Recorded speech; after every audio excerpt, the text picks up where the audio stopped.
शाहज़ेब फ़खर ज़मान ने एक बड़ी झारियाना और शानदार इनिंग्स खेली है और किसी मैच में लेकिन नहीं खेली, कनेक्शन कैंप में खेलती देखें है। फ़खर जमान जिस तरीके से हमें मैदान में खेलते हुए नजर आते हैं, उसी तरीके से वो कनेक्शन कैंप में भी हमें बात करते हुए नजर आए और बड़े जारहाना मिजाज से उन्होंने बात की।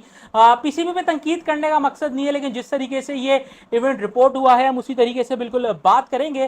फ़खर जमान की चेयरमैन पीसीबी मोहसिन नकवी से मीटिंग पर बात हुई, चेयरमैन वीडियो लिंक पर मौजूद थे। तो फ़खर जमान ने उनको बताया, बल्कि उनसे शिकायत की कि हर मरतबा प्लेयर्स को पेशेंट समझ के उनका ट्रीटमेंट कर दिया जाता है जब भी सर्जरी की बात होती है, लेकिन ये जो लोग पीसीबी में बैठे हुए, जो पीसीबी के हाई ऑफिशियल्स हैं, उनसे कोई कुछ नहीं पूछता। जिस पर चेयरमैन साहब ने कहा कि आप बताएं आपको क्या इश्यूज हैं। तो फखर जमान खुलकर बोले और उन्होंने कहा कि एनओसीज का एक बहुत बड़ा मसला है। मैं last year big bash league खेलने ऑस्ट्रेलिया गया और 4 महीने पहले मुझे पीसीबी ने एनओसी दी हुई थी, लेकिन मैंने जब वहां पर जाकर अपना पहला मैच खेला तो मुझे वापस बुला लिया गया। और इसी तरीके से फखर जमान का कहना था कि मैं जब सीपीएल खेलने इस बार वेस्ट इंडीज गया तो मैंने 2 मैच खेले थे और मुझे कहा गया कि आप वापस आ जाएं। और फिटनेस टेस्ट ने, हालांकि 6 महीने पहले मैंने एनओसी ली हुई थी और उसके बाद मैंने कॉन्ट्रैक्ट साइन किया था सीपीएल का।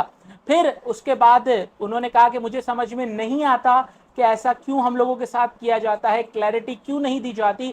जिस पर डायरेक्टर इंटरनेशनल उस्मान वाला उठ खड़े हुए और उन्होंने कहा चेयरमैन साहब ऐसी तो कोई बात नहीं, हम तो इनका हमेशा से ख्याल रखते हैं, हमने तो इनके लिए हमेशा से सब कुछ किया है। जिस पर फ़खर जमान ने कहा कि यहाँ पर ख्याल रखने की बातें हो रही हैं, लेकिन मैंने 6 महीने से IL T20 के एनओसी के लिए अप्लाई किया हुआ है, अब तक मुझे कोई रिस्पॉन्स नहीं मिला।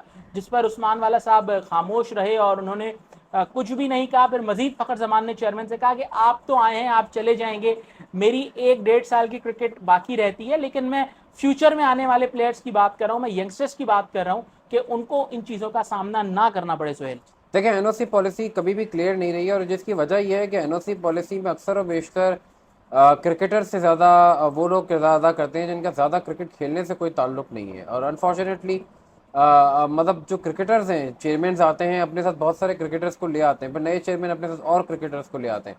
लेकिन जो क्रिकेटर्स के अलावा अहम पोस्टों पे चंद लोग हैं, जो कितने ही चेयरमैन आकर चले जाते हैं, वो अपनी जगह वैसे के वैसे ही मौजूद रहते हैं और हर चेयरमैन की हर बात में यस कहते रहते हैं, जिसकी वजह से कोई क्लैरिटी नहीं हो पाती मोहम्मद है। हफीज के साथ माजी में ये हो चुका है। बिल्कुल। इवन अगर आप नसीम शाह का भी एग्जाम्पल देख लें, उनको आपने दी 100 की एनओसी नहीं दी, लेकिन आपने 50 ओवर्स का उनको फैसलाबाद में चैंपियंस का पूरा खिला दिया। इसी तरीके से आपने ग्लोबल T20 की एनओसी नहीं दी रिजवान, बाबर और शाहीन को फिर आपने यहाँ पर खिला दिया इन सबको। और शाहीन तो इंजर्ड होते होते रह गए, या शायद इंजर्ड भी वो हैं, कुछ पता नहीं है। देखिए, एनओसी पॉलिसी क्लियर होनी चाहिए। प्रॉब्लम ये भी है कि फिर आपके बाकी क्रिकेट बोर्ड से मसले मसाइल आ जाते हैं और ये जो हम अक्सर बात करते हैं कि भाई पीएसएल में बड़े प्लेयर्स नहीं आते, तो फिर आपने देखा ना पीएसएल में भी तो फिर एनओसी रोकते हैं ना क्रिकेट बोर्ड अपनी। बड़े बड़े जो क्रिकेटर नहीं आते क्योंकि क्रिकेट बोर्ड को नुकसान होता है। आप एक प्लेयर को कोई फ्रेंचाइज साइन करती है, वो ना है, कितना बड़ा लॉस है, आकर अचानक चला जाए विदाउट एनी इसमें। तो ये बड़े बड़े मसले मसाइल का सामना है और मोहसिन नकवी साहब को खुद से सोचना चाहिए। और कम्युनिकेशन गैप जो है वो नहीं होना चाहिए। और एनओसी पॉलिसी में आई थिंक कोई क्रिकेटर ही ज़्यादा बेहतर रोल प्ले कर सकता है और वो प्रॉपरली रोल प्ले करता रहे, ये देखिए इंपॉर्टेंट है। आपके यहाँ पॉलिसीज कितनी चेंज होती रहती हैं। हमेशा से ये कहा जाता है कि भाई चेयरमैन को इस बात का ब्लेम जाता है, चेयरमैन आते हैं तो वो पॉलिसी चेंज करते हैं, जिसके बायस जो है वो प्लेयर्स को एनओसी बाद में नहीं मिलते, डायरेक्टर्स को एनओसी विड्रॉ करने पड़ते हैं। लेकिन उसमें ये बात भी है ना कि देखिए चलो चेयरमैन आते हैं, उन्होंने लगा दिया मोहम्मद हफीज़ को, मोहम्मद हफीज़ ने पॉलिसी चेंज कर दी।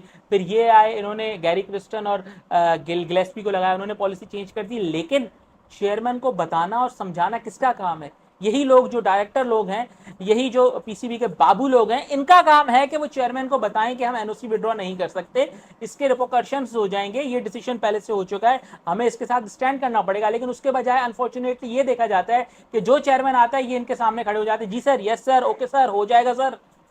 तो इसीलिए ना क्रिकेटर्स तो अपनी पोस्टों से आगे पीछे चेयरमैन के साथ चले जाते हैं, लेकिन ये अपनी जगह मौजूद रहते हैं। यही वजह है, that's the main reason behind that.